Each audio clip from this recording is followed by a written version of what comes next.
আপনার বউ প্রেগনেন্ট না, ওনার পেটে বেলুন।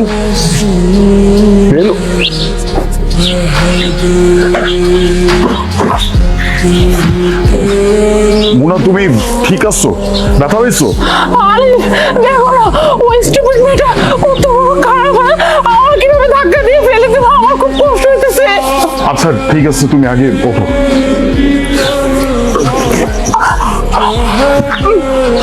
আরে তুমি না এক কাজ করো, আমার জন্য না এক বোতল পানি নিয়ে আসো, আমার পেটে অনেক ব্যথা করতেছে, আমার অনেক পিপাসা পাইছে, প্লিজ তুমি যাও এখন এক বোতল পানি নিয়ে আসো। ঠিক আছে, তুমি এখানে দাঁড়াও, আমি এক্ষুনি আনতেছি।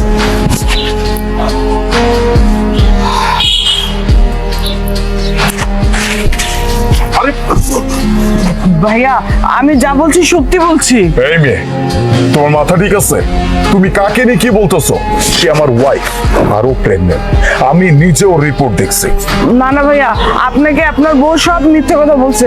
আপনার বউর তো বয়ফ্রেন্ড আছে, তখন আমি আপনার বউকে তার বয়ফ্রেন্ডের সাথে সামনাসামনি কথা বলতে দেখেছি, আর বলেছে আপনার যা টাকা পয়সা আছে সব নিয়ে ওর সাথে চলে যাবে, এর জন্য আপনাকে বিয়ে করছে। আর ওনার পেটে বাচ্চা না, আপনার সাথে সব প্রতারণা করতেছে।